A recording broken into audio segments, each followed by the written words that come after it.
And we're live. So this is an old movie, Grease, but it might be classic enough that people have seen it. Rizzo was 33 years old, that actress. And she looked it. She looked 33 too. Like she looked she didn't look like a high school chick at all. She's got wrinkles. She just didn't belong in Grease. I got chills. They're multiplying. I forget one of my great kids. Soundtrack. I think it was Hope. Was just like all about that movie. We Every it. song they sing is about fucking. Is it really? Every single song in Grease is about sex. The one's clearly about a car. The Grease Lightning one. Yeah. Every song's about sex. You might be right. Like I promise you. Every Okay, single song. not smart to go against Kyle. This is not just like I bet they're all about sex. It's like no, I know factually this is a known thing that like every song in Grease is about sex, because the whole movie's about sex. I've never seen it. I like you haven't seen it. It's a real classic. I love the fan theory that Travolta and what's her name are dead at the end, and that's them riding off to heaven, because they died in the car accident or they drowned or whatever the fuck.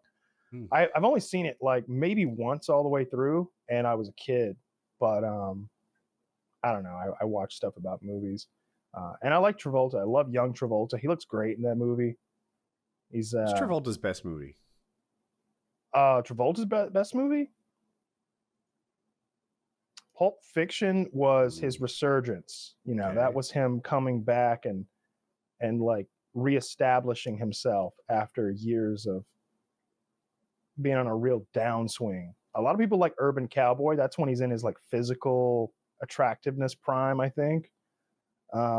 Grease is right there too. It's probably 4 or 5 years prior, but I mean, he did so much cheesy schlock. Like if you look at like Face Off with Nicolas Cage, where they Broken Arrow swap faces. Broken Arrow was the next one I was going to mention.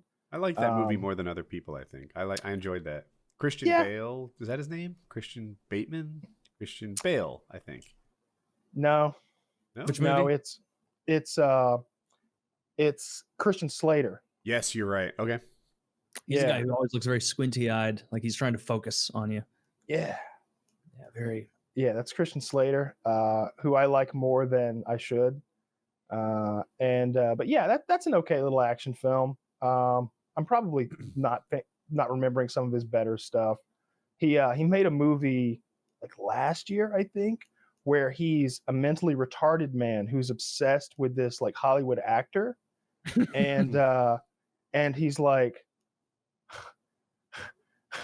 there's this part where like it's low budget and he's got a wig on because he's been bald for many years, and he's wearing this retard wig that's like awful. And there's this part where he's like having like a little rant, like all alone, and he's like, blah blah blah, say something, say something stupid.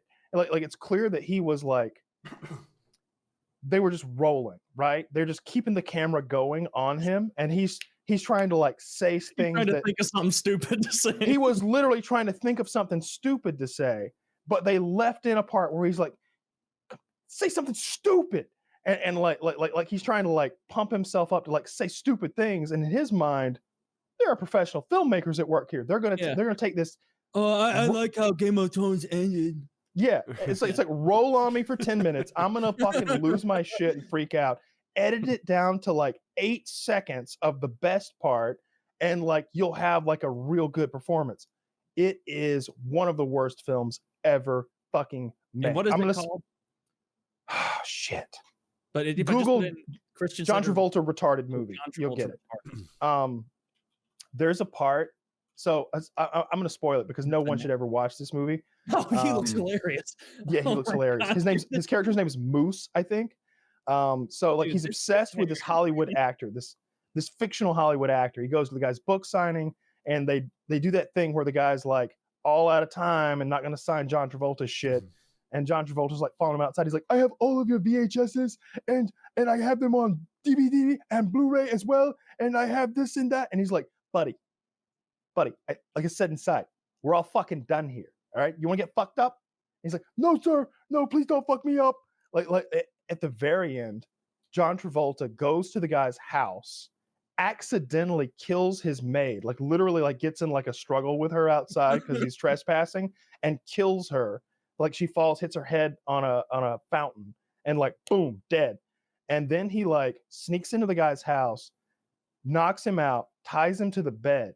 And so the actor's tied to a bed in a dark bedroom, and he's like, the fuck is going on? I think I'm watching that scene right now. John Travolta walks in wearing a hockey mask with a knife, and the guy's like, oh God, oh God, oh God. And he goes, ah, and it's a fake knife. It's a movie prop knife. And he like pops the mask up. He's like, oh, I got you. That was a good performance, huh? I scared you real good.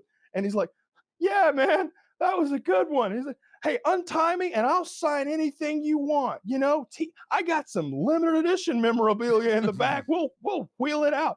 So John Travolta is retarded. So of course he believes this little ruse and unties the guy. The guy like reaches above the bed, like into blackness. Like he just goes, like, imagine you're looking at me right now and I just do this and come back with a gun. like gun. Stupid. And he goes, he blows like half of John Travolta's hand off or something like that.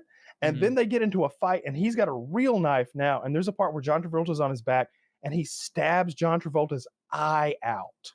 And so now John Travolta is like missing finger or two, and his eye is gouged out. And the guy just opens the door like he's letting a prostitute out. And John Travolta walks out in shame. Then the murder of the maid gets blamed on the actor, and that's the end of the movie. It is outrageously bad. One of the worst movies ever made. Because what you have to consider is like you have competent people with decent funding making this. Does John Travolta does he have friends throughout the movie? Like he has one friend. It's a young girl who lets him walk around with that haircut. She does. Not only that, but she's like helping him find the celebrities. He's like, how do you find where celebrities live? And she's just like, well, he's one of these star maps, silly. That's how we know where they live. But don't go getting into trouble. And it's like, you just gave a retarded man a treasure map to a fucking celebrity's house that he's obsessed with. What do you think's gonna happen, you dumbass? Yeah, he's gonna get his fingers blown off. He's gonna go fucking like. There's this part where the celebrity's asleep in his easy chair in his living room, and John Travolta's like in the room with him, like touching his face and like sniffing him. He sneaks in and he has a camera and he goes to the celebrity and he gives the celebrity a kiss on top of the head while he's taking a picture of himself. And he's posting those to social media. Like he's tweeting that shit out. Yeah. Which makes no sense because like you don't have to be any kind of celebrity. Like look, if I snuck into Woody's house, kissed him on the top of the head while he was asleep, took a picture, and then tweeted it out, he would know about it 10 minutes from then. He would know about it as soon as he awoke. He would have messages. This guy is supposed to be like, I don't know, like a Tom Cruise level actor or something like that.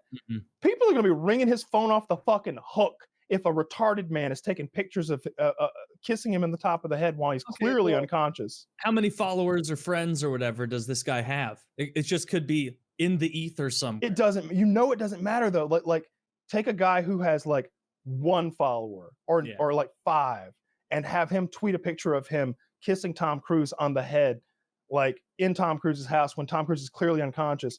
It's going to get to Tom Cruise within an hour. Okay, that's like somewhat. Yeah. The Scientology people are going to be fucking ringing his phone off. They're going to show up. They're not even going to bother calling. They're on the way. It's just an absurd film. It's awful. So you don't recommend it? That might be John Travolta's worst film, and that is saying something. He's been in some real stinkers. Well, like, and he doesn't have an excuse really for being in the stinkers. Like, yeah, he's rich. He's fairly wealthy. He's that guy who he owns his own 747, I believe. He flies it himself. Like he has like an airport essentially at his house with like multiple aircraft. He had some kind of a tragedy last year where I don't know if his wife died or his child died or maybe both. I think his wife died of like cancer, and then the next year maybe his child died tragically in some way. I don't recall the exact details. Like maybe, Yeah, his wife died this past year. yeah, it's been a rough go for him. And then of course he had that whole thing where he was groping those men that came out maybe 4 or 5 years ago. Did that ever go anywhere? Right up their thigh, I'm told. But the people doing the nutsack rubbing, did they get paid out or anything, or Yeah, probably, but nothing publicly really happened. There were no real ramifications. I think that's the only way you can like Me Too somebody and not get in trouble is if it's an adult man who is not in like a position of where he doesn't have power. Then you can still get away with it. If he had groped a female masseuse or a black masseuse maybe, like, but he groped like an adult white man who was just like, fucking John Travolta's always grabbing my balls when I'm giving him a rub down. I'm kind of tired of this. And they're like, down with the patriarchy, get out of here, you masseuse. And nobody seemed to care. Yeah, well, I certainly Didn't care a bit. I think that look, I like Pulp Fiction, and he did make a decent movie like a handful of years ago, From Paris with Love. Did you see that? I did not see that. From Paris with Love. I can't remember the names of the rest of the actors, but the guy who plays opposite John Travolta is decent. Essentially, you got like some sort of like ambassador's aide in France. He's like the U.S. ambassador's aide, and he ends up on like a secret spy mission accompanying John Travolta, who's like a U.S. government agent who's been sent in to fix some shit. And it's pretty fucking good. Like John Travolta's character is so over the top that he's kind of cool. He's like he's just having this huge argument they're coming through customs with his like Bang energy drinks or whatever they're called. They had some kind of ridiculous name, and finally like they get them through customs, and the guy's like, why are you so obsessed with this fucking energy drinks? I could have got you an espresso or some local shit. And he's like, I don't give a fuck about these energy drinks, man. And he like unscrews them, and he's got pieces of a gun that he's slowly putting together like in the car. And he's like, I have guns. He's like, yeah, but me and Mrs. Jones, we got a thing going on. He's like got cool little quips throughout the movie like that. And he's just kind of a badass who just gets in. Mrs. Jones. Yeah, the gun's got a name. Yeah, the gun's got a name. Mrs. Jones. Well, it's a reference. Me and Agatha really like to tear Agatha's it up. Better. Yeah, Agatha is better. That sounds like a witch. Yeah, but there's not a song about me and Mrs. Jones and how we got a thing going on. Is that a song? Yeah. There's lots of songs written about women named Agatha. Well, in any case, it's a good movie. He even he rolls out the old Royale with cheese kind of thing because they're in France, and he's like someone walks up like very very like spy like sort of like walks up with a bag and puts it next to him, and the other guy's like, what's that? He's like, this is a little something they call around here, they call this a Royale with cheese. It's like he was just having a burger delivered. Yeah, that one's okay. It's worth watching.